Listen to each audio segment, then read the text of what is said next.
I was nothing more than a lowly palace maid, sweeping and scrubbing in the imperial harem, when the drunken Prince Roy laid eyes on me and insisted on taking me back to his manor.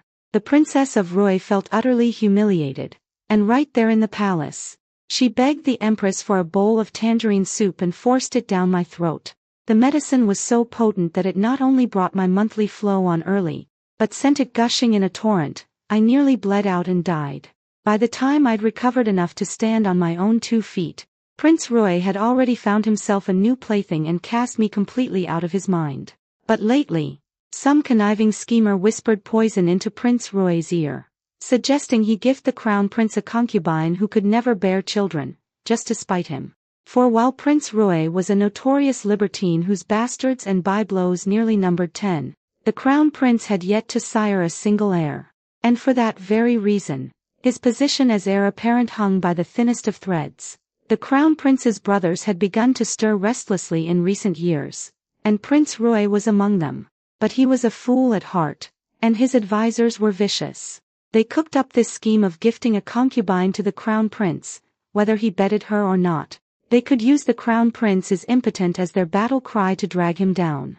When word of this spread through the manor's inner quarters, everyone except the Princess of Roy was thrown into a panic, terrified of being chosen, because once you entered the Eastern Palace, you were as good as dead. In the end, they selected me. The moment Prince Roy laid eyes on me, he froze. My own manor has a beauty like this, and I never knew. His voice grew heated as anger crept in, and he slammed his hand on the table. The princess must have hidden her away. Choose someone else. I won't waste a woman this lovely on the crown prince. Your Highness, please calm yourself. Lady Yun here is the most suitable candidate. First, her looks are striking enough that outsiders will believe you genuinely have the crown prince's interests at heart, which will lull him into complacency. Second, she's only a former palace maid with no family standing, so she can offer the crown prince no political advantage whatsoever. And most importantly, she's been given the tangerine soup. She can never bear children. I bit down hard on my lip, feeling as though I'd been stripped naked and thrown into the middle of the street, consumed by shame so fierce it threatened to kill me. But I kept telling myself, endure this, and soon you'll be free of this hellhole of a manor. In the end, Prince Roy chose his great cause over beauty, but on the road to the Eastern Palace, he couldn't keep his hands off me, stroking my fingers, murmuring sweet nothings, treating me like some naive little girl who'd never known the world. I kept my head bowed, feigning shyness, when in truth I was only hiding my disgust. A man's tongue is the devil's instrument. If Prince Roy hadn't forced me back to his manor that drunken night and trampled his wife's pride, I would never have suffered such torment in that household. The Princess of Roy was a narrow-minded woman. Even after her husband had forgotten me entirely, she still nursed her hatred. She never had to lift a finger herself. A single glance from her was enough to have the servants dock my wages and ration my food. Now that Prince Roy planned to use the tail end of the crown princess's mourning period as cover to send someone to provoke the crown prince, the Princess of Roy was beside herself with joy. But with so many thorns in her side, she picked and chose and, in the end, found that I was the only one who fit the bill. No family, no children, and a maid of humble origins who'd been force-fed sterilizing soup. For my part, what difference did it make where I ended up? One place was as good as another. Prince Roy kept rattling on about the crown prince's shortcomings. My people have done their digging. The crown prince is nothing but a painted spear. He puts on this show of diligence with his affairs of state, and uses the crown princess's mourning as an excuse not to touch a single woman. It's all just to hide the fact that he's shooting blanks. The more he talked, the more convinced he became of his own brilliance. And so he declared magnanimously, Yun, rest easy in the Eastern Palace for a while. Once I succeed in my great endeavor, I shall personally come to bring you back to my manor. Looking at Prince Roy's face, so full of delusions of imperial grandeur, I had to fight back the urge to roll my eyes. Let him believe whatever makes him happy. The moment we arrived at the Eastern Palace, he dragged me before the crown prince and sang his own praises without a shred of shame. I stood off to the side, so bored I wanted to dig a hole in the floor with my toe. I'm sorry to trouble you, Fifth brother. Over such a trifling matter as the nunnery, and you even went to the trouble of personally delivering a beauty. The crown prince's voice was unhurried, utterly unreadable. As long as your highness is pleased. The position of heir apparent requires virtue and talent, but it's also rather important to be able to produce sons. The crown prince gave a cough. Fifth brother speaks wisely, and to not disappoint your kind intentions. Shall I have the beauty you've sent spend the night with me tonight? There's no need to rush things, Prince Rui blurted out, and the crown prince's gaze lingered on him a moment longer than usual. What I mean is, your highness places such value on this humble gift that I feel quite overwhelmed by the honor.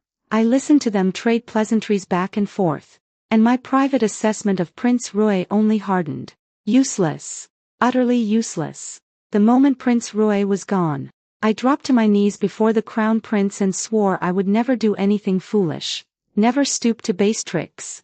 I ask for nothing, your highness, only that you grant me some small corner to call my own. Rise. You are nothing more than a sacrifice in this game. I did not rise immediately. Instead, I kowtowed 3 times. His words had made it clear, he would not be provoked by Prince Rui's blatant insult. You shall be housed in Cloud Willow Court, the crown prince said. Since the crown princess's passing, everything in the Eastern Palace has been managed by Nurse Lu. Should you need anything, you may seek her out. Yes. Thank you, your highness. I withdrew. And a young eunuch was immediately assigned to lead the way. It was only when I reached Cloud Willow Court that I realized, though it sat far from the crown prince's private chambers, it was nestled right beside his study. I had brought nothing with me when I left Prince Rui's manor. The silver I'd saved during my years in the palace had been bled dry during my time there. I sat down on the soft couch and let out a long sigh. Round and round I'd gone, and here I was, back in the palace again. To my own surprise, a strange sense of familiarity settled over me, almost comforting. I had barely collected myself when Nurse Lu arrived. Lady Yun, the crown prince has requested you attend him tonight. This old servant has come to instruct you in the proper etiquette of serving him. His highness has not yet fixed your rank, so for now I can only assign you a single maidservant for your use. I nodded and thanked Nurse Lu. I had nothing of value on me, so I pulled out the only silver hairpin I had left and offered it to her. She refused it, and got straight to business. For a first night of service, the palace rules require you to go to the crown prince's chambers. However, His Highness has sent word that since your courtyard is so close to his study, he cannot be bothered to walk all the way back. He will come to you directly tonight. After the meal, before the crown prince even arrived, people from Prince Rui's mansion showed up instead. The little maid assigned to me by Nurse Lu hurried in to report, and I nodded at her. Let them in. The visitor was a senior nursemaid from Prince Rui's household. In the past, she always walked around with her nose in the air, and today was no different. This old servant has come on the orders of Princess Rui to deliver Lady Yun's luggage. The princess also said that the palace is not like the prince's mansion. If Lady Yun loses her means of making a living, she might not even be able to earn enough to keep herself fed and clothed. I smiled. Back in the prince's mansion, my monthly allowance and rations were always docked, and I had no choice but to do embroidery and have someone smuggle it out to exchange for silver. Princess Rui knew this well and mocked me for it repeatedly. Now that Prince Rui, who had personally brought me back to his household, had sent me to the Eastern Palace as some sort of eyesore, she must be feeling quite pleased with herself. I curled my lips into a faint smile, suddenly feeling the urge to poke at Princess Rui. Thank Princess Rui for her concern. The Eastern Palace may not be as lush and flower-filled as the prince's mansion, but it can still afford to support one woman.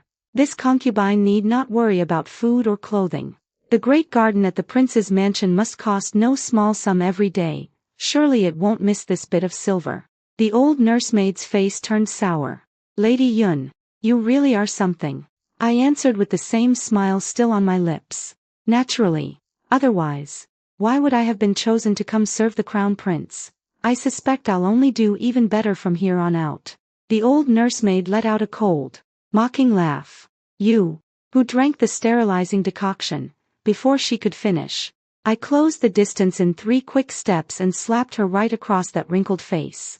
Spouting reckless nonsense. That slap is given to you out of respect for Princess Roy's face.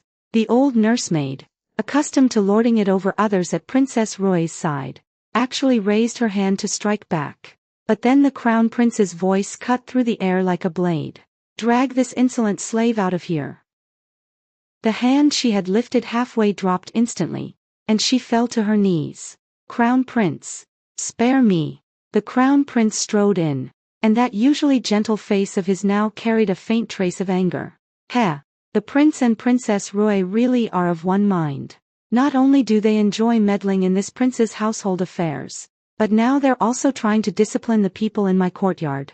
The eunuchs who had followed him and swarmed forward and dragged the begging old nursemaid away. Your Highness, please calm your anger.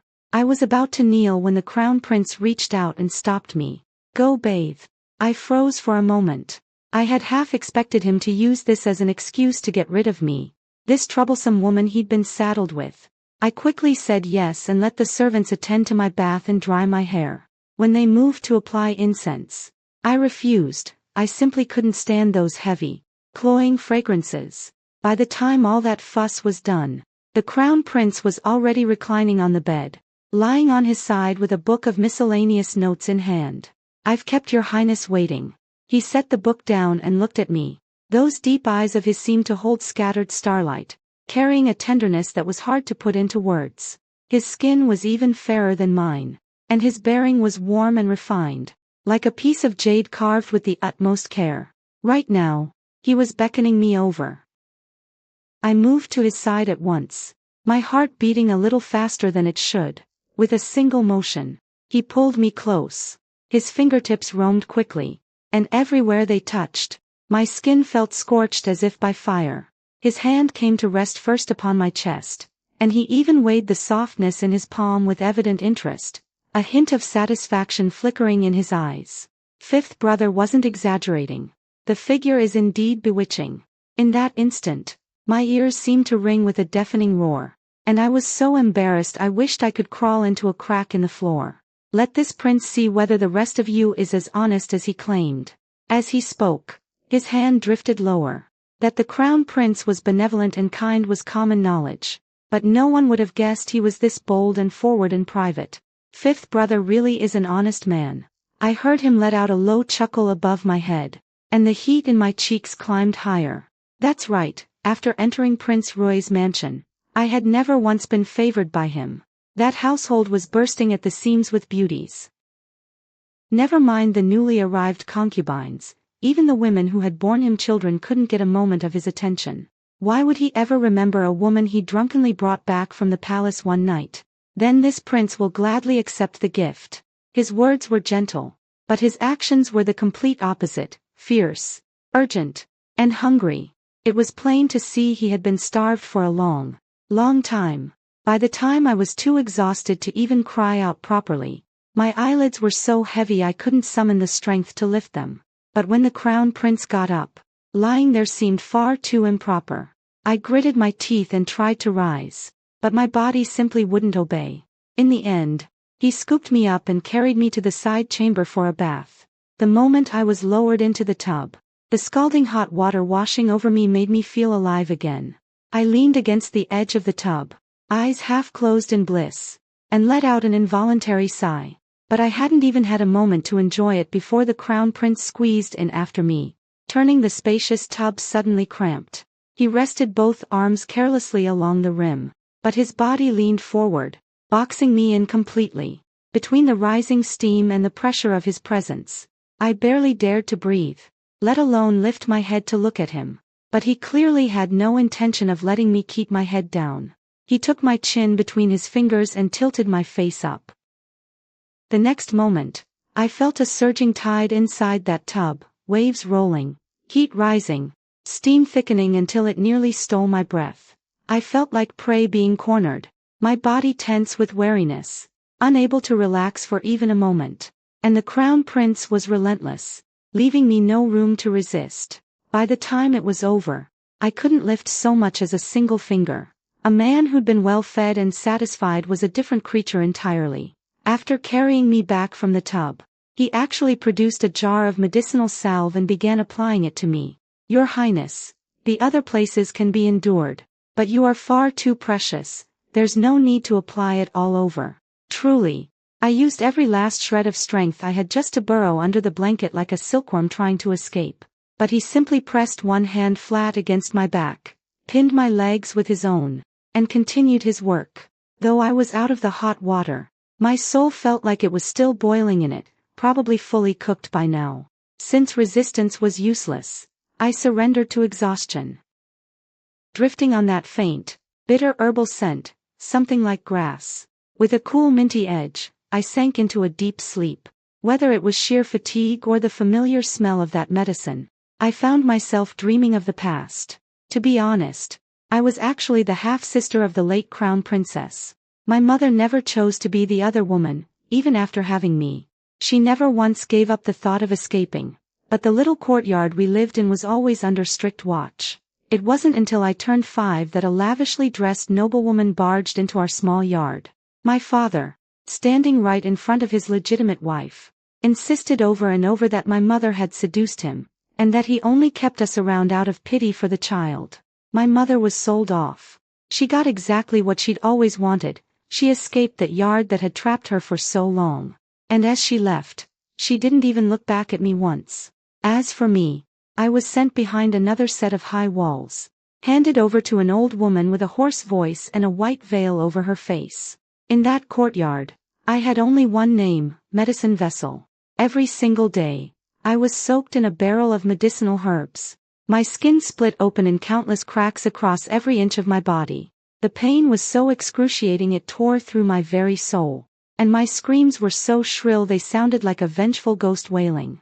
Year after year, I became a monstrous thing covered in scars and hideous welts, all for the sake of reshaping my body into a vessel capable of bearing heirs for the crown prince, who had carried a cold poison in his blood since birth. Because my half-sister was the future crown princess, she needed heirs.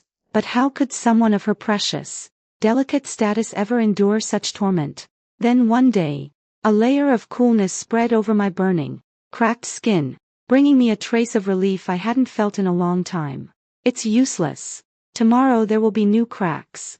I didn't want to know who was pitying me, so I didn't even open my eyes. My voice was weak and drained, yet flat and calm. But the hands applying the ointment didn't stop.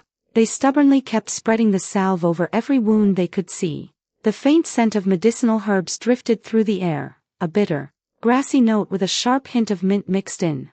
When I woke again, the sun was already high in the sky.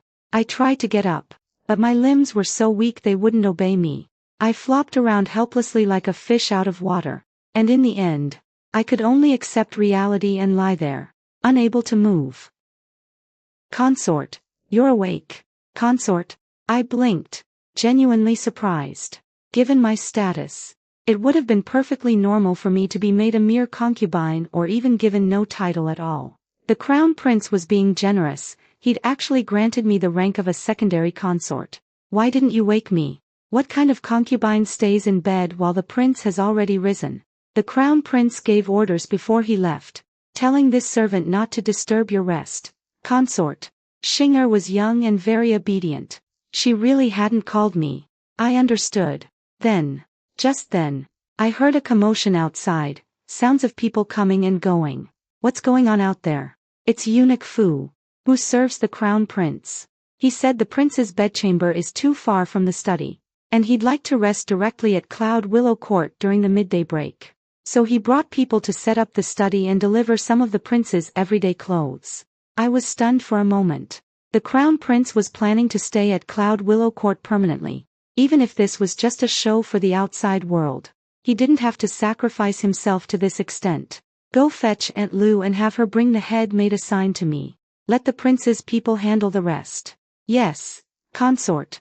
The courtyard's cleaning servants were shared, but by protocol, I'd be assigned a head maid, someone like a stewardess to manage all affairs, while Him.A went to fetch her.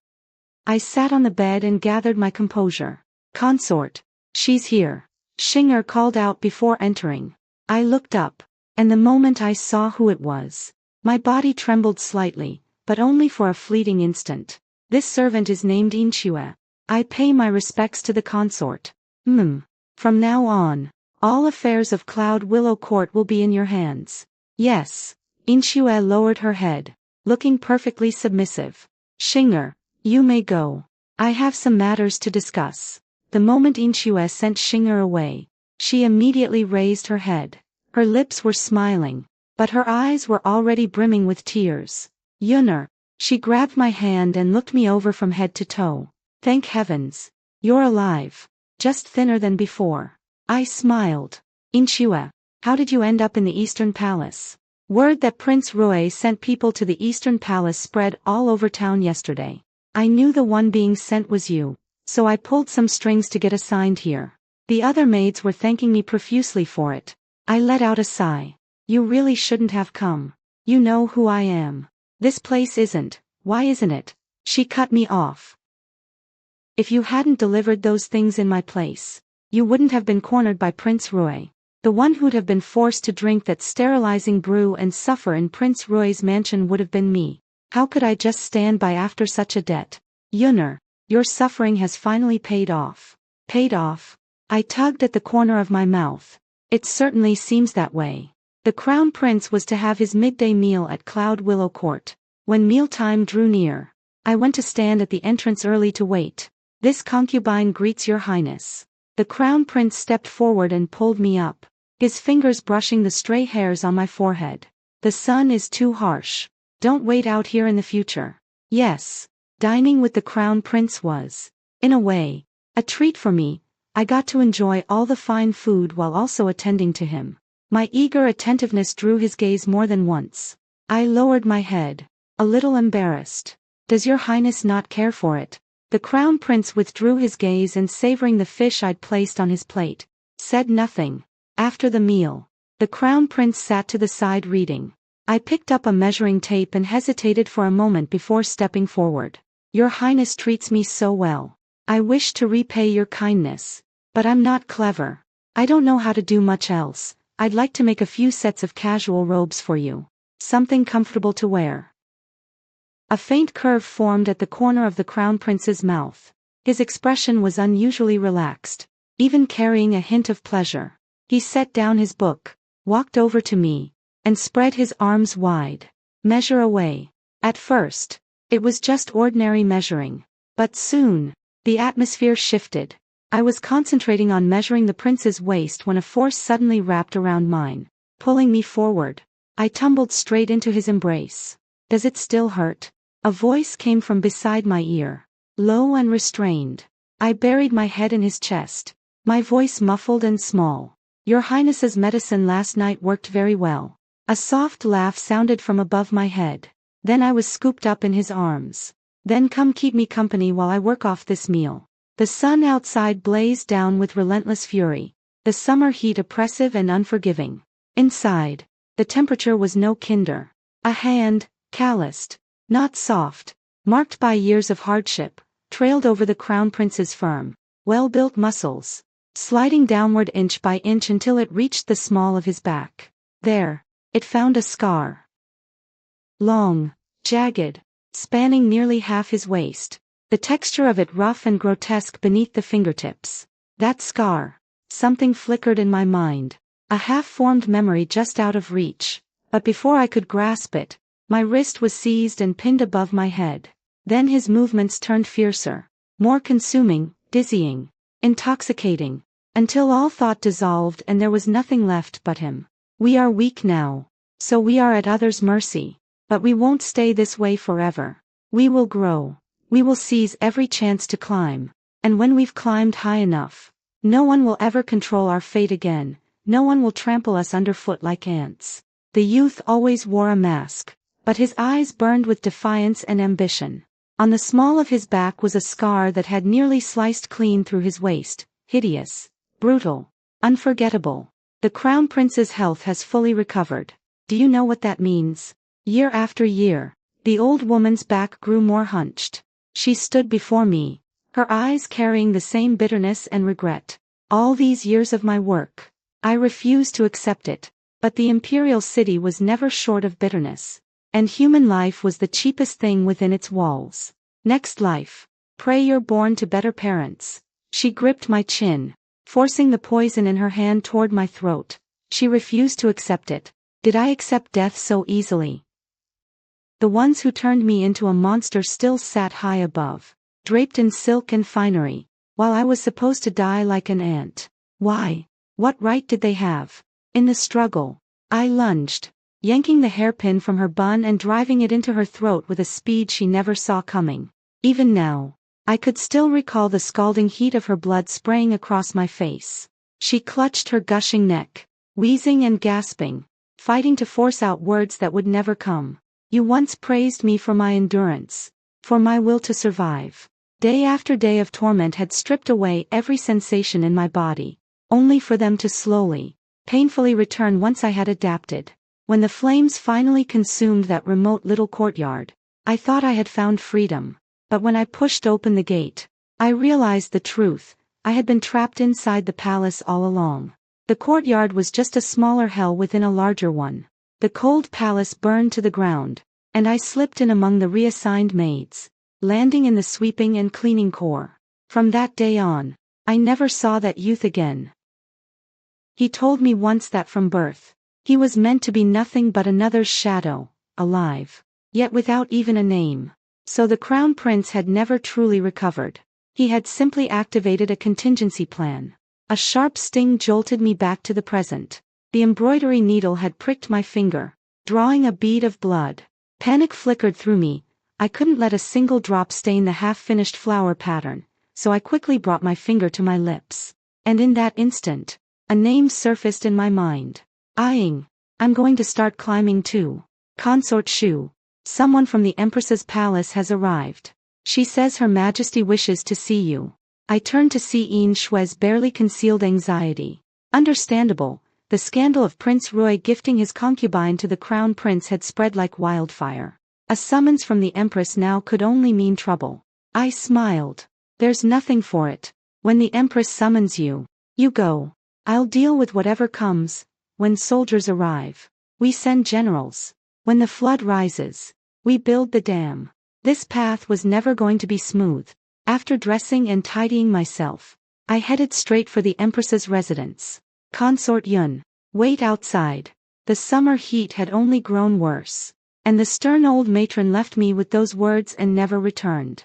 Without the Empress's command, I could only stand beneath the scorching sun, waiting. The heat bore down relentlessly, my head growing heavier and heavier, my body swaying dangerously. Just as I was about to collapse, I was finally permitted to enter. Inside, I found Princess Rui kneeling in the hall as well. Your servant pays respects to the Empress. The Empress said nothing, a deliberate show of power meant to wear me down. That was fine. My endurance had always been my greatest strength. Princess Rui, the Empress finally spoke.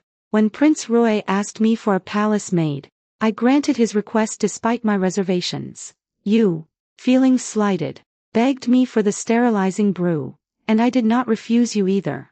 And now the two of you have sent a concubine who drank that very brew to the crown prince, while Prince Rui spreads word that the crown prince is impotent. Have I been too lenient with you? The Empress's meaning was unmistakable. She might as well have said outright. They had sent her son a flower that could never bear fruit, and yet he still watered it daily with such devotion. It was an embarrassment to her. Your servant tried to dissuade His Highness, but Princess Rui deflected all blame onto her husband while painting herself as helpless and wronged. I did not summon you here to hear your grievances. The Empress cut her off. Since Prince Rui can send people over, I can just as easily have you take her back. This son has not yet reached the point where he cannot afford to keep a woman and must send her away. The crown prince strode in unannounced, reaching out to pull me up from my long, agonizing kneel. Mother, where exactly are you sending this son's consort? What consort? She's nothing but a lowly maid. The Empress's voice trembled with fury. When fifth brother sent her over, I already told you, she had drunk the sterilizing brew. But he insisted he was looking out for your heirs and sent her specially. And now, there's no way we can send her back. Mother, are you trying to destroy the bond between this son and fifth brother? What bond? The empress's words were cut off once more. The crown prince's tone calm but unyielding. This son has yearned for brotherly affection since childhood. Fifth brother's care for family touches me deeply. Please, mother, say no more. I would not see such goodwill shattered. My eyesight had always been sharp. The moment the crown prince said yearned for brotherly affection since childhood, I clearly saw the empress's body give a faint tremor, barely a flicker. But I caught it. Father's health is failing, and this son still has duties to attend to. I shall not disturb mother further. The crown prince paused, then added, as for the women of the Eastern Palace, mother need not concern herself with them. With that, he took my hand and left without looking back. You come back here. The empress's roar echoed behind us. But the crown prince never slowed his steps. If she summons you again, send word to me. Don't go alone, I won't have you bullied. He helped me onto his palanquin, then gently dabbed the sweat from my brow with a handkerchief. Seeing the worry etched across his face, I gave him a smile. All right. After the crown prince escorted me back to Cloud Willow Court, he went straight back to handling state affairs. With the emperor's health in decline, more and more responsibilities were being shifted onto the crown prince's shoulders, and he grew busier by the day. Yet those who sought to drag him down never relented in their attacks on his lack of an heir, Prince Roy being the most vocal among them. But the crown prince had skin thick as leather, and he insisted on playing the brotherly love card, remarking that Prince Roy had far too much free time, spending his days fixated on the goings-on inside women's bedchambers. As the elder brother, he claimed to feel nothing but disappointment, and so he dispatched Prince Roy south to inspect the dikes, just in time for summer, the season when flooding ravaged the southern regions and hands were most desperately needed. As for the empress, she hadn't been idle either. She wanted the crown prince to take another bride from her own family, and she used the welcoming banquet for Prince Leping and his wife's return to the capital as a stage to pave the way for her niece. Ordinarily, a lowly concubine had no place at such an affair, but with the crown princess gone and no other women of standing in the Eastern Palace, I could barely pass for a mistress of the household, and so my name found its way onto the guest list. Determined not to embarrass the crown prince, I threw myself into lessons on etiquette under the tutelage of a Madame Shi, whom Steward Liu had arranged. Though I was on the invitation list, I was still just a concubine. Even representing the Eastern Palace, I couldn't sit in the seat reserved for the principal wife. I was relegated to the back. That suited me fine. It meant I wouldn't be gawked at like some caged monkey, and I could blend into the crowd, nibble on refreshments, and eavesdrop on the idle chatter of the women around me. This Princess Leping is quite something, I hear. She was a bondservant sold off by her master's household, and she'd even borne children before. On the road to be sold, Prince Leping spotted her and brought her back to his estate. I've heard my father speak of it too. Prince Leping spent years on the battlefield and never cared for marriage, but he fell for this princess at first sight and immediately petitioned to make her his wife, just because she'd borne children and was a servant.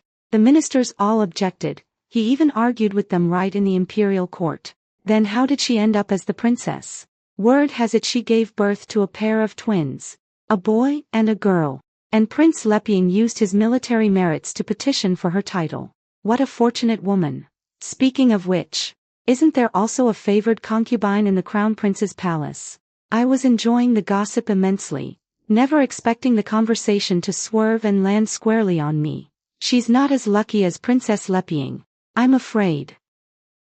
I hear she's the very palace maid that Prince Roy once demanded, and the Empress had her given the sterilizing brew.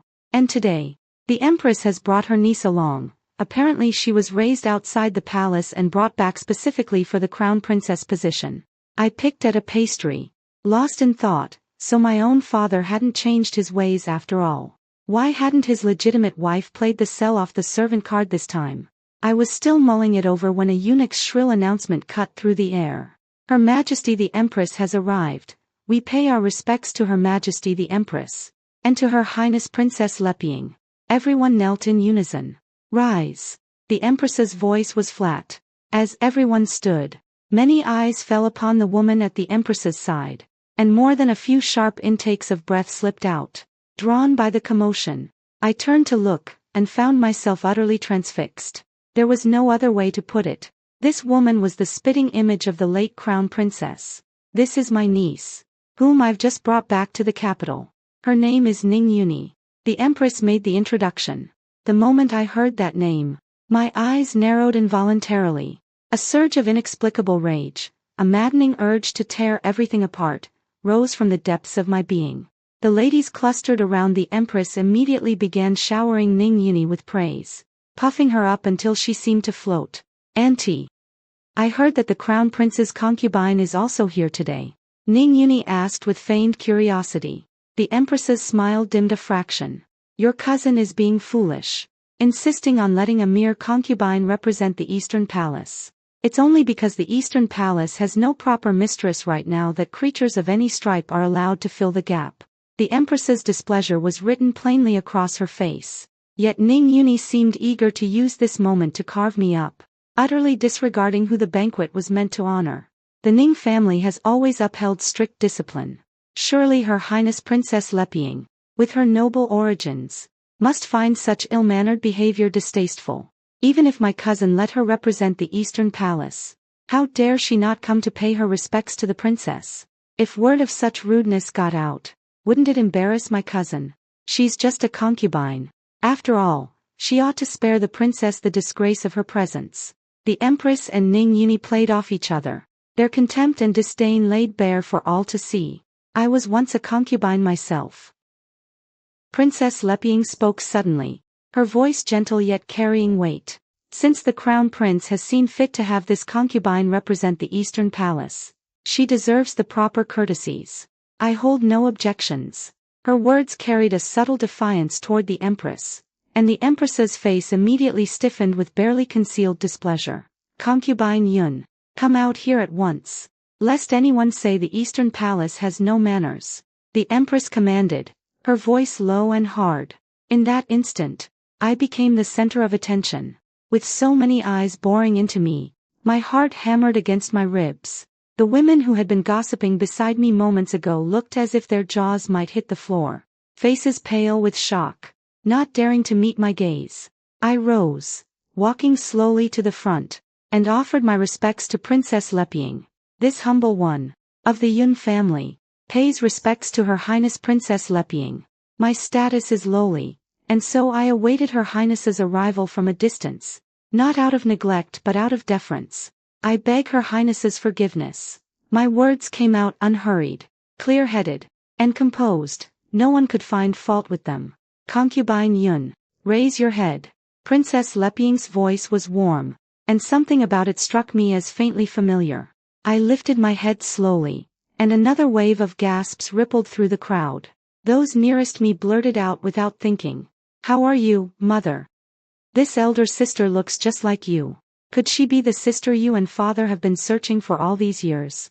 The little girl beside Princess Leping was about 7 or 8, her hair done up in 2 round buns, with a pair of big, dark, sparkling eyes that were simply lovely.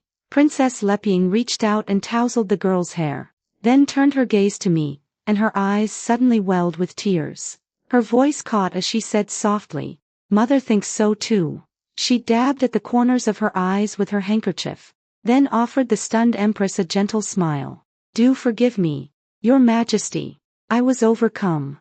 Concubine Yun, if I may ask, how old are you this year? Princess Leping pressed on. The sudden turn of events left me reeling for a long moment. I steadied myself and replied, "This humble one is 18. Does your back bear a cloud-shaped birthmark?" Princess Leping pressed further, her voice trembling with barely contained emotion. The crowd wore a spectrum of expressions at this upheaval. Some gaped in astonishment, others simmered with resentment. "This humble one does indeed bear a cloud-shaped birthmark on her back," I answered truthfully. The Princess of Leping approached me, tears nearly spilling from her eyes, on the verge of crying out "Sister," when the Empress abruptly cut her off. "Princess of Leping, you are a woman of the royal household. Every word and deed must not bring shame upon the royal family. Besides, how could a palace maid raised within the palace since childhood be such a coincidence? One might suspect this is all deliberate." As she spoke, The empress shot me repeated glares, as if to accuse me outright of harboring ulterior motives. Your Majesty speaks truly, this concubine was merely overcome with emotion. The Princess of Leping replied dutifully, yet she walked straight to my side and seized my hand without hesitation. Steward Lin, however, dispatched a maid to inform the Prince of Leping of the situation and request his presence, insisting that once the prince arrived, she would certainly find a way to resolve matters. The Princess of Leping patted my hand gently and drew me to stand beside her. The Empress had originally intended to use this occasion to pave the way for her own niece. Yet now, to her dismay, all the attention of the gathering had fallen squarely upon me. Her expression soured, but she still strained to maintain control of the situation. Then we shall wait until the Prince of Leping arrives to discuss this further. Let the banquet begin. Everyone, do not let such trivial matters dampen your spirits, and do not restrain the young ones. My emotions were in utter turmoil. Standing beside the Princess of Leping for what felt like an eternity, I still hadn't recovered my composure. In my memories, my mother had indeed been a gentle woman with a soft voice. Yet toward me she had always been cold, her face perpetually stern, because my very existence was what had trapped her in that small courtyard, making her a hidden mistress who could never see the light of day. On the day she was sold away, she smiled with unusual brightness. Even if the road ahead might have been hell itself, it could not dim the joy of regained freedom, that elation spilling forth from her eyes. Lost in thought, I suddenly felt a small hand tug at mine. Looking down, I met a little girl's radiant smile. Sister, come sit with Yenner. Yenner likes you. The girl was just about to lead me to her seat when Ningyuni, who had been at the Empress's side, suddenly darted over and said with dripping sarcasm, Little princess, nothing has even been confirmed yet, you mustn't let some scheming person pull the wool over your eyes. With that, she shoved me aside with considerable force. I stumbled backwards several steps, and to my horror, there were low steps behind me. I cried out in alarm as I toppled backward. Sister, the steps were shallow and long, so I didn't tumble all the way down, but my elbow struck the ground first, and then I crashed down in a seated heap. Cloud concubine, in front of everyone here, there's no need for you to resort to such despicable tricks, is there? Ningyuni struck first, pointing at me and shouting loudly, drawing countless eyes. The searing pain that struck in that instant robbed me of even the strength to open my mouth. I only felt warm currents rushing downward, and in moments my skirts were soaked through. Someone shouted, It's blood! Cloud concubine is bleeding heavily. What's going on here? A hearty, raspy voice rang out across the entire banquet hall. The crown prince, through the path the crowd had cleared, saw me collapsed on the ground, unable even to cry out from the pain. His expression changed drastically, and he rushed over. Yenner, seeing my garments stained crimson with blood. His normally gentle eyes instantly blazed with fury. Who did this? Summon the imperial physician. Your Highness, please do not move her for now. An elderly matron stepped forward. This looks like signs of a threatened miscarriage. We must wait for the physician to administer acupuncture and then ensure proper bed rest to protect the pregnancy. What threatened miscarriage? She drank the sterility brew before. Ningyuni retorted loudly, and even after drawing the crown prince's furious gaze, she refused to back down. Cousin Crown Prince, this is clearly a frame-up. Enough, the Crown Prince thundered. I will thoroughly investigate this matter myself. He held me tightly and murmured soothingly, Do not fear. I am here. The imperial physician and his female assistant had been waiting in the side hall, and now they hurried over with their medicine chests. Seeing the situation, the physician immediately began administering acupuncture. Quickly, move the concubine to the adjacent room, and have someone brew a bowl of miscarriage-preventing tonic for her to drink. The physician's words served as an announcement to all present. The crown prince's concubine, Lady Yun, was with child. What happened after that, I knew nothing of. After the acupuncture, I fell into a deep sleep. When I woke, I was already in Cloud Willow Court, and a full day had passed. There was still a faint, dull ache in my lower abdomen. I didn't dare move recklessly. I pressed my lips together, preparing to call out for someone, when I heard the crown prince's voice. Yunner, you're awake. He strode quickly to my side, gently helped me sit up, and tucked several soft pillows behind my back for support. How do you feel? I'm really with child. I still remembered the large patch of blood that had soaked my skirts before I fainted. I reached out with some disbelief and placed my hand over my abdomen, thinking, could it be a misdiagnosis? Or perhaps they're using me to drag the Ning family down. Saying this deliberately, the crown prince smiled, placed his palm over the back of my hand, and leaned down to meet my gaze. No misdiagnosis, we truly have a child. This will be our first blood relative in this world. He paused, then continued. Those who gave us life and then abandoned us in that small courtyard, the bond has long been severed. Even if they regret it one day and wish to make amends, we will not accept it. But this child is different. This is the new life that two broken souls, clinging to each other in hell, have together longed for. I looked at the man before me and smiled, calling out the name I hadn't spoken in so long. When he was young, he had once told me he had no name, that he was merely another person's shadow. But I had said to him, then shall be your name. You are a shadow now, but only for the time being. One day, you will step into the light and become someone others look up to. His palm slowly tightened, enveloping my hand completely. His Adam's apple bobbed, and finally he uttered two words. It's me. I'm sorry. Back then, the Eastern Palace was riddled with spies, and I couldn't reveal myself to you. He explained. Years ago, in order to win the Emperor's favor, the Empress did not hesitate to frame others, even at her own expense. She gave birth to twin sons, but her body was so damaged that she could never bear another child. However, twins could never ascend to the throne. Unwilling to accept this, she hid one of the children away, and in the end, her scheme backfired. Both children were born with cold poison in their blood, making the continuation of the bloodline exceedingly difficult. Once she finally secured the qualification to contend for the throne, how could the Ning family let it go? They schemed meticulously, placing Crown Prince Shen Junyao in the open to receive treatment, while I remained hidden in the shadows, nameless and faceless, serving only as my elder brother's medicine vessel. For the Ning family to preserve their glory, they needed to produce a child bearing Ning blood. Merely treating the Crown Prince wasn't enough, so they planned to send their own daughter to him, hoping she would bear an heir.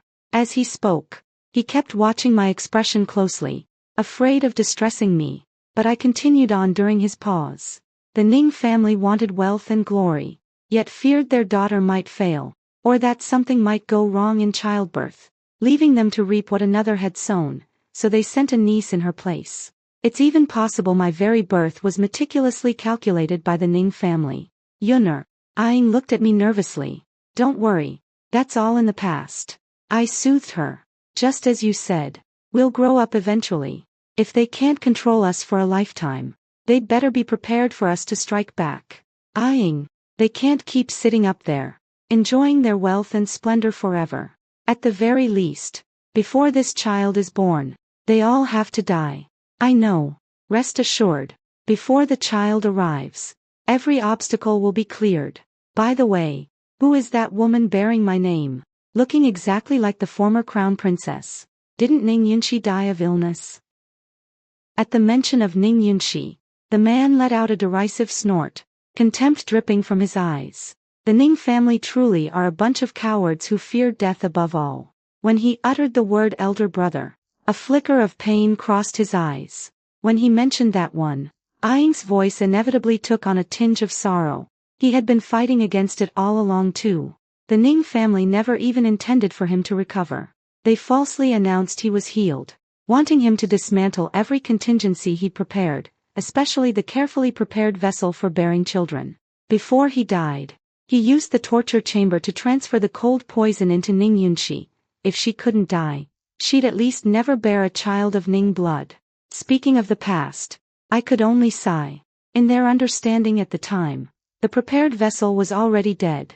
If they wanted Ning blood, they had to preserve Ning Yunxi. Since the cold poison hadn't yet penetrated deeply, They could only fake her death and smuggle her out of the palace, exhaust every effort to cure her, then have her return as a niece to become the crown prince's successor consort.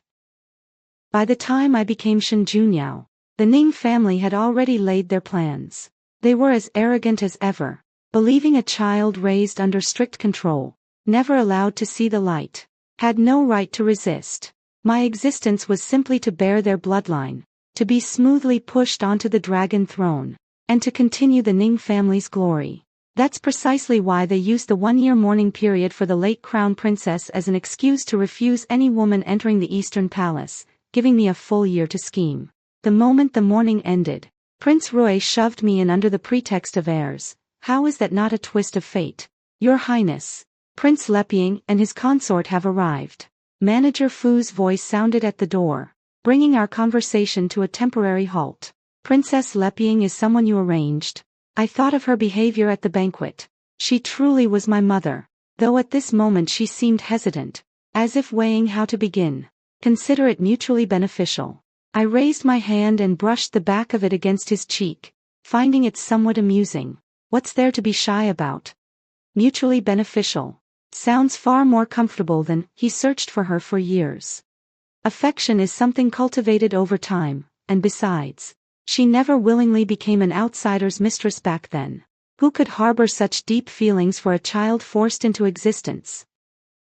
If this child were merely a step in the Ning family's scheme, I wouldn't feel any affection for them either. I'd even resort to any means to retaliate against those people before the child was even born. But Aang didn't like hearing me speak of such self-destructive vengeance, so he quickly changed the subject. Soon. They'll pay their price soon enough. I've always believed in what Aang says. Holding the position of crown prince isn't merely about disguise or mimicking his elder brother's conduct, it comes from his own formidable strength. Please, invite Prince Leping and his consort in. Don't keep them waiting. I helped Aang straighten his slightly rumpled robes and called for Manager Fu to bring them in. Uncle, Aunt. The crown prince's face once again wore that warm, gentle smile as he greeted them. I was about to offer my own greeting when Prince Leping stopped me. There's a child in that belly, no need for formalities. His voice boomed so loudly I felt my ears ring. Truly, he matched the impression I'd formed of him. Regarding Yunner's identity, I've already reported everything to His Majesty. By fate's design, Yunner became your secondary consort and now carries your first child. Elevating her to crown princess successor is well within reason. Then I thank Uncle for going to such trouble on Yunner's behalf. Easy enough. I suppose I'm your cheap father-in-law now.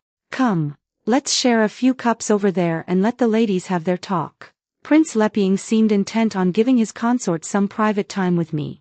Then I'll entrust Yunner to your care. Aunt. When only I and Princess Leping remained in the room, neither of us spoke first. The awkward silence stretched on for a long while before she finally broke it. These years. They must have been terribly hard on you, haven't they? I'm sorry. Those years are behind us. You don't need to apologize, you didn't do anything wrong. Bearing me was never your choice. I cut her off. The real culprits are elsewhere. I lowered my gaze to my own belly, a faint smile curving my lips. Let's just wish each other well. People say children who learn to read others' expressions are the first to mature. Because everyone instinctively seeks safety and avoids harm. So I knew from a very young age that my mother didn't like me. My father was occasionally warm, but he wasn't always by my side. And whenever I showed him affection, I'd only earn harsher, colder glares and neglect from my mother. She only needed to sink her face and stay silent to make me anxious the entire day. Who doesn't long for parental love? For carefree innocence? But I'd long since stopped needing it. So, facing this birth mother I hadn't seen in years, even with the faint trace of guilt in her brows, all I had for her was that single wish. May we each be well. Don't worry. The Ning family won't be kicking up trouble for much longer. Get some rest. She stared at me for a long while. And in the end, that dry, stiff sentence was all she managed. After she left, I sat in silence for a long time, feeling utterly drained. The imperial decree naming me crown princess successor arrived swiftly. Since I was confined to bed for the pregnancy, I had the crown prince accept the decree on my behalf. As for the grand wedding ceremony, it was postponed until next year after I gave birth, though all the servants in the Eastern Palace had already changed how they addressed me ahead of time. Gifts flowed endlessly into Cloud Willow Courtyard. I only had him.A pick out some fabrics. Lying around was boring, so I planned to sew some small clothes for the baby. Your Highness, the Empress has sent a governess to pay a visit, and with her came that young lady of the Ning family and Lady Ning, saying they wish to offer their apologies in person. Him.A came in to report. I won't see them, I said flatly. As for the Empress's governess, just let her stand outside and take a distant look. I have no desire to lay eyes on such ill-omened people right now. It would only spoil my appetite. Him.A took the orders and went to handle it, but before long, a commotion erupted from outside. It was Ning forcing her way in. Yet this courtyard had long since been reinforced with extra guards by the crown prince, so there was no way she could actually break through. Yun Shufei, you little wretch. Get out here and face me. Ning was pinned to the ground by the guards, disheveled and struggling, yet still cursing at the top of her lungs. You're nothing but a bastard child. What right do you have to put on the airs of a crown princess? You're just a vessel to bear the crown prince and heir. I rose and walked to the doorway, my belly already showing a gentle swell. I looked down at her and uttered two cold words. Slap her. Him.A stepped forward and delivered a hard blow to her left cheek, cutting her words clean off mid-sentence. Then came another slap to the right cheek, so forceful that her curses turned into broken, sputtering noises. Yun Shufei. The young lady of the Ning family came here to apologize to you. This is going far too far. The old governess sent by the Empress stepped forward to intervene, her voice brimming with indignation. She has frightened me. Slap her as well. My gaze drifted toward the noblewoman from my memories, the one who had once pushed me into hell itself. Lady Ning. She had aged considerably, still draped in fine garments and wearing a proud expression, yet the weariness was impossible to hide. It seemed she knew the former concubine's daughter had climbed high, and now she was afraid. She met my eyes, still trying to maintain the bearing of a titled lady, but I didn't even wait for her to speak. I said to the matron standing nearby, this woman has frightened me too. Slap her. I am a titled lady of the realm, then drag her outside and slap her there. The sound of those slaps ringing through Cloud Willow Court was deeply satisfying to hear. When Eunuch Fu arrived on the news, he happened to witness the sight of their swollen, reddened faces. He snapped his jaw shut and hurried over with concern. Your Highness, are you all right? Were you disturbed? His Highness gave me explicit instructions to look after you with the utmost care. I am fine. I interrupted him. I'll have to trouble you, Eunuch Fu, to handle the aftermath. He nodded repeatedly. Rest assured, Your Highness. This is exactly my area of expertise.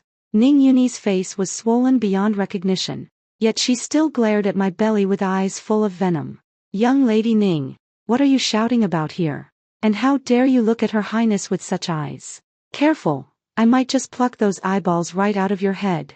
Eunuch Fu barked sternly. Do you think the Crown Prince truly cares for you? He's cold and heartless even toward his own aunt. He's merely using you as a vessel to bear his child.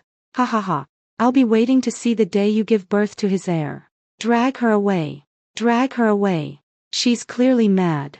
Ning Yunyi's voice faded into the distance, her malice slowly dissolving into the wind. Is that so? I murmured to myself. But unfortunately, no one in the entire Ning family will live to see that day. Your Highness, do not listen to that madwoman's ravings. His Highness's feelings for you. Let His Highness take a good, long look at the young lady of the Ning family. After all, she is his cousin. I glanced at Eunuch Fu. Do you understand? I understand. I understand. This servant understands completely. Ever since I was decreed the Crown Prince's successor wife, I had become the talk of the capital. The Crown Prince had been rumored since his youth to have difficulty siring heirs. Shortly after his first marriage, the original Crown Princess had passed away, and the Eastern Palace had remained without women ever since. Back when Prince Roy had sent that woman to insult the Crown Prince, who wasn't laughing at his expense, Who would have thought that so soon after, he'd actually gotten someone pregnant? There were also whispers that I had conceived Prince Roy's child first and then offered myself to the crown prince as a token of loyalty. But before long, the household spreading those rumors had their doors smashed in by Prince Leping's troops arriving in person. And that wasn't the end of it. After the crown prince took charge of state affairs and held court, he directly confronted the slandering officials in the throne hall. Lord Wu, I hear your newly acquired concubine is the wife of your late younger brother. Lord Wu, the vice minister of revenue from the Ning faction, went pale with shock. That is absolutely not true. Lord Liu, I hear you have a particular fondness for seizing pregnant women and bringing them home. You enjoy helping other men raise their children. Is that accurate? Lord Liu trembled violently and dropped straight to his knees. How could I ever commit such an immoral act? The crown prince's gentle smile vanished in an instant. So you know such behavior is immoral. Then in your eyes, am I exactly that kind of depraved and shameless man? Prince Roy had only just returned from his southern inspection tour. And you dare trample on the dignity of us brothers like this? You are unworthy of being high ministers of the court. The officials in the throne hall knelt in waves, crying out in unison, "The crown prince, please calm your wrath." As for Prince Roy, who knelt at the very front, he wore an expression of someone with a mouthful of bitter words he couldn't speak. I stroked my belly, now prominent at over 4 months, and couldn't help but laugh aloud. I was tucked away in the side chamber just behind the dragon throne, inconspicuous. Yet no one knew I had attended this morning's court session. I had still been lost in sleep when the crown prince coaxed me awake, saying he wanted to vent my grievances for me, and that if I wasn't there in person, it couldn't truly count as settling the score. Your Highness, please have some tea. Yin Shui, alarmed by my body shaking with laughter, hurriedly handed me a cup. Up front, the crown prince was already speaking in veiled barbs. All because Prince Roy had previously been so absorbed in matters of women and children that the ministers had made a spectacle of him. Now that I have an heir of my own, Prince Roy can rest assured and return to his official duties, sharing the burden for Father Emperor. You did well on the southern tour. How about heading north to the frontier on Father Emperor's behalf to reward the troops? Shen Junyao, you're abusing your power for personal revenge. Prince Roy, true to his foolish nature, jumped up on the spot. I just got back. I've lost several pounds from exhaustion. And you want to send me off again? Going alone would indeed be taxing. Why not have the Princess of Roy accompany you north, so she can tend to your daily needs? The crown prince gave Prince Roy no chance to speak again, settling the matter with a single decision and dispatching him to the frontier. Then came the turn of the Ning family. After all the groundwork laid beforehand, it was time to make my worthless father sweat with anxiety. Father Emperor now lies ill in bed, and Mother Empress is consumed by worry, personally tending to his medicine. I am deeply moved. Yet the Ning family spent the past few days spreading malicious gossip, humiliating the crown princess who is carrying a child in hardship. This fills me with shame, shame before the crown princess, and shame before Prince Leping's trust. Therefore, Lord Ning, you once served Father Emperor's medicine and are experienced in such matters. You shall remain to test Father Emperor's medicines, and redeem your sins through service. This old minister admits his fault, but I am already at this age, of similar years to His Majesty the Emperor. I truly cannot withstand such torment. The crown prince cut him off without a flicker of hesitation. Escort Lord Ning out. Inform the Ning household that Lord Ning will remain in the palace from this day forward to test medicines for His Majesty. He will not be returning. Crown Prince. This is personal vengeance disguised as official duty. Lord Ning suddenly sprang to his feet. But the quick-handed attendant seized him at once and dragged him straight off the court floor. For a long moment, the entire hall fell into a silence so deep that even breathing seemed to pause. I lifted my hand and pressed it against my belly, a warm, radiant smile blooming across my face. Then, all at once, I felt a small kick land right at the center of my palm, a little bump rising beneath my skin. Could it be that my child was rejoicing for its mother as well? Once the court session was dismissed, the crown prince pushed aside the curtain and stepped in to support me. Are you tired? He reached out and gently touched my swollen belly. a hint of concern flickering across his features. Not at all. You wish to take me somewhere, don't you? He wrapped an arm around my waist and guided me slowly toward the exit. I've wanted to do this for a very long time. But the imperial physician previously said you must rest for 3 full months to let the pregnancy settle. That's why I held off, otherwise I would never have allowed them to keep strutting around for all these days. He helped me into the palanquin, and I laughed softly. Then let's make it quick. I don't fancy carrying twins and having to make multiple trips, it's exhausting. Once he was seated beside me, the crown prince gave the order. To the cold palace. The cold palace was positively bustling at this hour. You filthy slaves. Who gave you the right to seize me? My daughter is the crown princess now. Send word to her. She will certainly come to save me. When the gate of that small courtyard, rebuilt after being devoured by flames, was pushed open from the outside once more, time seemed to fold in on itself. For a fleeting moment, I could almost see the younger version of myself being dragged to this very place. Einar, it's me, your father. Do you remember how I doted on you most when you were little? The moment my worthless father laid eyes on me, his own lit up with desperate hope. He struggled against his restraints, trying to rush toward me, but could not break free no matter how hard he fought. Beside him, the Empress was howling as well. Unfilial wretch. Had I known this would happen, I should have strangled you the moment you were born. A wretch? Ha! You never even bothered to give me a name. To this day, all you can call me is wretch. The crown prince let the cold sneer fade from his face and raised his hand in a single, sharp gesture. The guards restraining them immediately forced each of them to the edge of their respective wooden tubs, the medicinal baths within still steaming with rising vapor, the air thick with the scent of herbs. Ah! I am your own flesh and blood. Even if you won't save me, think of the karma you'll accrue for the child in your womb. My worthless father shrieked. Lord Ning hasn't even entered the bath yet, and he's already spouting nonsense. I said flatly. Did His Highness not make it clear? You and the Empress are volunteering to test medicines for the Emperor's sake. Why such terror? It's not as though your lives are at stake. Besides, the imperial physicians are highly skilled. If anything were to go wrong, they would rush to treat you at once. You unfilial creature. Are you not afraid of being struck down by heaven's lightning? The Empress roared. The crown prince stepped in front of me, shielding me with his body.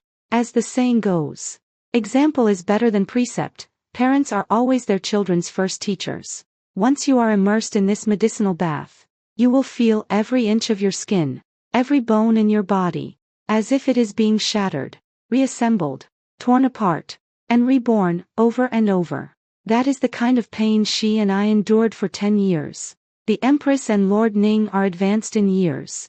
You would not be able to bear it. First, dislocate their jaws, so that their screams do not leak out and make people think the cold palace is haunted. I finished speaking, took the crown prince's hand, and turned to leave. Behind us, the curses dissolved into screams, and the screams dissolved into garbled, muffled whimpers. Their days from here on would rot away within these walls. But the new life of mine and Iing's was only just beginning. When the gate of that small courtyard in the cold palace swung shut once more, it sealed away all the howling and agony into another world entirely. Our hands were clasped tightly together, and neither of us spoke a word. We simply walked forward, step by step, like two shattered souls basking under the blazing sun, each filling in the other's broken edges, gradually fusing into one, leaning on each other until the end of time. The following year, I gave birth to a pair of twin sons. The labor was arduous. Though they were twins, the two brothers were born a day apart. The emperor, gravely ill, abdicated the throne, and the crown prince ascended. The Ministry of Rites no longer had to prepare for a crown prince's wedding, they simply changed the arrangements to an imperial coronation wedding instead. As for Prince Rui, he had spent these past few years being dispatched far and wide, never once getting a proper rest in the capital. The once elegant, handsome young prince had been weathered into a rugged, haggard man. The new emperor held a grand banquet in his honor, his face still carrying that spring breeze smile. Yet his words struck like poisoned blades. The Empress and I being where we are today, I must say, we owe a great deal of thanks to fifth brother. The Emperor raised his cup toward Prince Roy. You returned from the north 2 years ago, then went straight to handling the floods in the south. Now you've just come back. And you even missed my wedding. Stay in the capital and rest, until next spring. The Empress has also been found to be 3 months pregnant. Next spring, I will be unable to leave the capital, so you will go west in my stead. Prince Roy's entire body trembled. All defiance drained out of him, and he burst into outright sobs. Elder brother, your younger brother was wrong, truly wrong. Please, spare me. I nearly laughed out loud. No matter how Prince Roy wailed and begged for forgiveness, he could not escape his fate of being sent west on an inspection tour the following spring. But before he departed, the Emperor made a point of having someone deliver the news that I had given birth to another set of twins, a boy and a girl this time. According to the servants who reported it, Prince Roy had been weeping with snot and tears streaming down his face. But upon hearing the news, his expression went utterly blank with despair. Silently, he climbed into his carriage, and the princess consort followed him as they continued on their way. Thank you for watching. And if you enjoyed this story, please hit subscribe to show your support.